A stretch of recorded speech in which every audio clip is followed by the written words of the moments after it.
हो गया वाला। चलिए आते हैं 10 वाले में। तो 10 वाला देखिए, आपको मॉड्यूलन का प्रकार बताया गया था।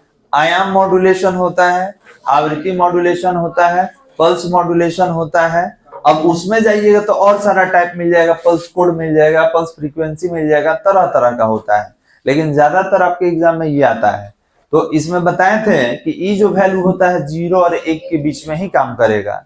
तो याद रखेंगे, आयाम मॉड्यूलन में मॉड्यूलन सूचकांक कहां से कहां के बीच होगा, तो हमेशा 0 से 1 के बीच में होगा। कोई दिक्कत, बहुत बार क्वेश्चन आया है, ठीक है। ये क्वेश्चन आप देखिए बहुत बार आपको मिल जाएगा, रिपीटेड क्वेश्चन है जी।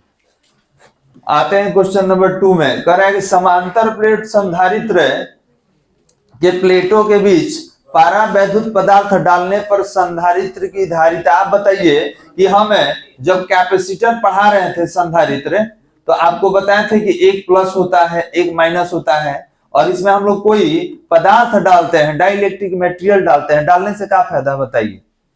हम पारा वैद्युत पदार्थ क्यों डालते हैं संधारित्र में, बताइए बालक। कह रहे हैं कि डालने से उसका संधारित्र का जो धारिता है बढ़ जाएगा, घट जाएगा, कि अपरिवर्तित रहेगा, कुछ कहा नहीं जा सकता है। हम नहीं जानते हैं भाई क्या होगा, यही है ऑप्शन, अपरिवर्तित। अच्छा ये बताइए कि जब डालने से अपरिवर्तित रहेगा तो कहाँ डालेंगे, नहीं डाल के रखते हैं, कुछ फायदा होगा तभी ना डाल रहे हैं जी। तो याद रखेंगे, संधारित्र के अंदर कोई डाइलेक्ट्रिक डालने से, कोई पारा वैद्युत डालने से उसका धारण करने का क्षमता क्या हो जाता है, बढ़ जाता है। क्लियर है? धारण करने का क्षमता क्या हो जाएगा, बढ़ जाएगा। और सबसे कम धारण करने का क्षमता हवा का होता है। याद कीजिए, एक हम लोग यूज कर रहे थे। चलिए आगे, अब है क्वेश्चन नंबर 3, अभी सॉल्व करने वाला है। कह रहे हैं कि एक 0.05 ओम प्रतिरोध वाले एमीटर को 1.5 वोल्ट विद्युत वाहक बल के सेल से जोड़ा जाता है। अगर 2 एम्पियर की धारा प्रवाहित परिपथ में बहती हो तो सेल का आंतरिक प्रतिरोध छोटा r।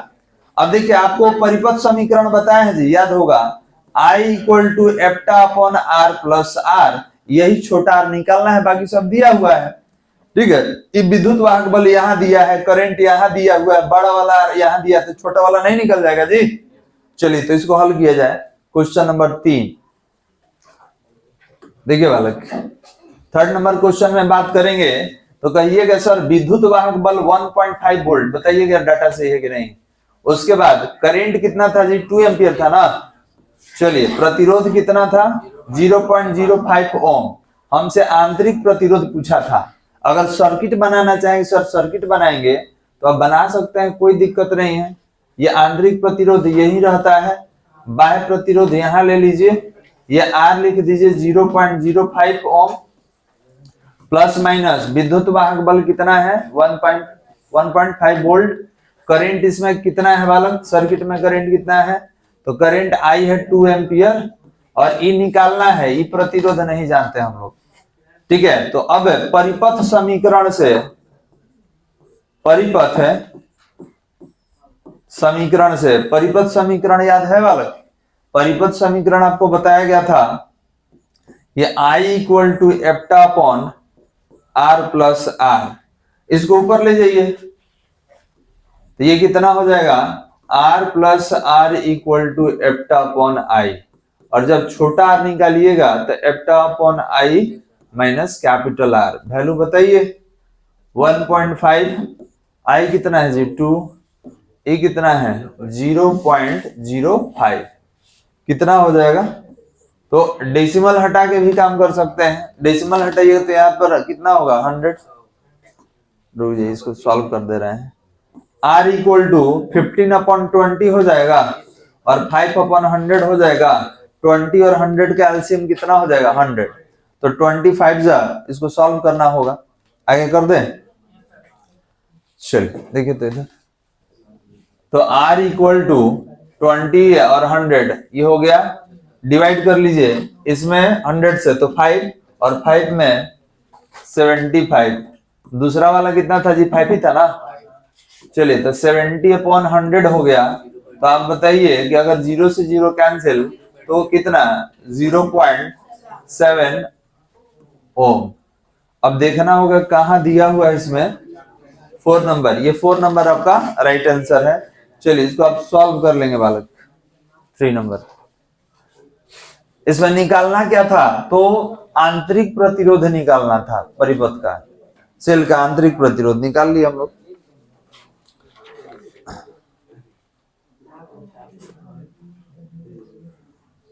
जल्दी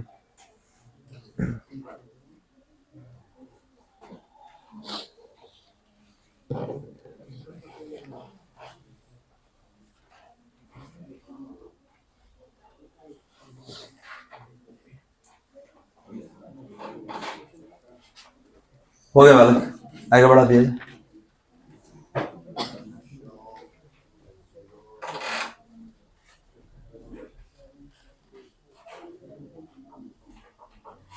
चल इसको लिख लिए, इसको भी लिख लिए।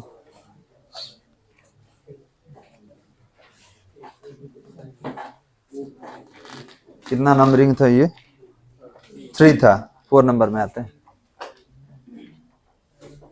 चलिए आगे बढ़ा दिया जाए। ये 3 था, 4 नंबर में आते हैं। तो ध्यान देंगे, अभी टेस्ट जो आप दे रहे थे, बहुत आदमी इसमें क्वेश्चन पूछे हैं मेरे से, तो याद रखेंगे अगर केवल ईएसयू दिया है, सुन लो बालक, अगर केवल दिया है, अगर दिया है कि 1 कूलम्ब में ईएसयू बताइए तो 2.99 इंटू 10⁻⁹, लेकिन हमने बोला यहाँ पर 2 नहीं रहे, जैसे देखिए यहाँ पे दिया हुआ है, इसके जगह पे कभी कभी 3 भी दे देता है, तो राउंड फिगर में कोई ले सकते हैं, लेकिन जब क्वांटम लग जाए, एक चीज और, ये कब यूज करेंगे, 3 इंटू 10⁻⁹ ईएसयू कब लिखेंगे, जब केवल ईएसयू में पूछे तब, इलेक्ट्रोस्टैटिक यूनिट। लेकिन जब कह दे क्वांटम ईएसयू तो याद रखेंगे ये नहीं होता है, बहुत आदमी गलती कर दे रहे हैं। क्वांटम लग जाए, आपके ईएसयू के साथ क्वांटम लग जाए तभी नहीं होगा। कौन होगा बालक, तो 4.78 इंटू 10⁻⁻10 ईएसयू होता है, क्वांटम में होता है। याद रखेंगे ये कब यूज करेंगे, जब क्वांटम ईएसयू का है, और जब केवल ईएसयू कहता तो 3 इंटू 10⁹ हो जाता है। ठीक है, अगर 3 नहीं है तो इसके जगह पे क्या लिख देगा, 2.99 इंटू 10⁻⁹, यही होता है बालक। ठीक है, तो याद रखेंगे कि अगर क्वांटम ईएसयू कह दे तो कितना यूज करेंगे, 4.78 इंटू 10⁻⁻10। चलिए नेक्स्ट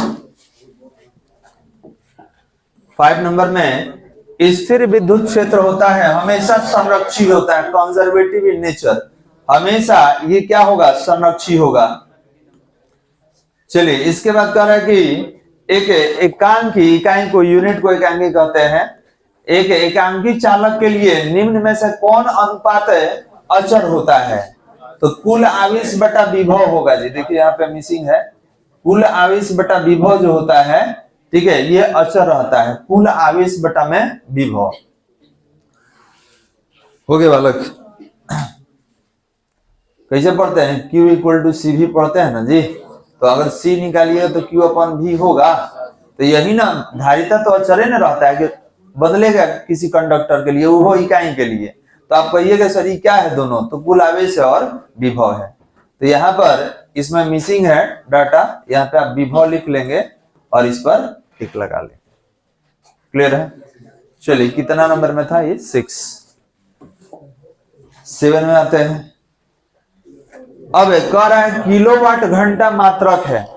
अब बताइए मजा है कि क्वेश्चन छूट जाए। देखिए अगर इसमें ई हटा दे तब बताइए मात्रक। याद रखेंगे किलोवाट, मेगावाट, गीगावाट, वाट, केवल वाट तक रुक गया तब शक्ति का, और वाट में जब समय आ गया किलोवाट घंटा, kilowatt minute, kilowatt second, watt second. अच्छा एक चीज और, कभी कभी किलो हटा देगा, वाट सेकेंड दे देगा, वाट मिनट दे देगा, तो याद रखेंगे वाट के बाद जिसे ही टाइम देखेंगे वो ऊर्जा का हो जाएगा। क्लियर है। तो यहां कह दिया कि बताइए किलोवाट घंटा मात्रक है तो ऊर्जा का मात्रक। ठीक है, तो इसमें ध्यान दीजिएगा, ये हो सकता है कभी हटा दे, हो सकता है कि आवर को मिनट में सेकंड में चेंज कर दे, लेकिन हम टाइम देखेंगे कि टाइम का मेजरमेंट वाला कोई यूनिट है तो क्या करेंगे, ऊर्जा को टिक करेंगे बालक।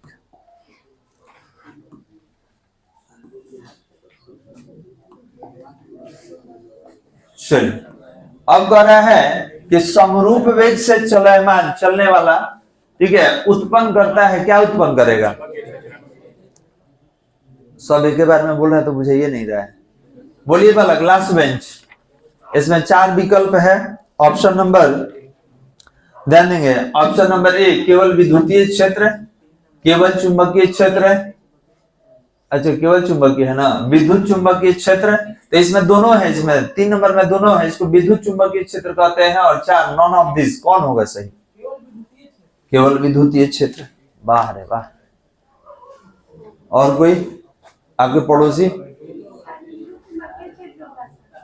विद्युत चुंबकीय क्षेत्र होगा। और कोई बालक? हाँ बोलो, तुम बोलो।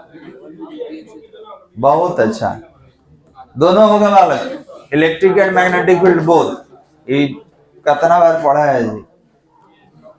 चलिए सब कोई नहीं बताएगा, जिससे पूछेंगे वही बताएगा।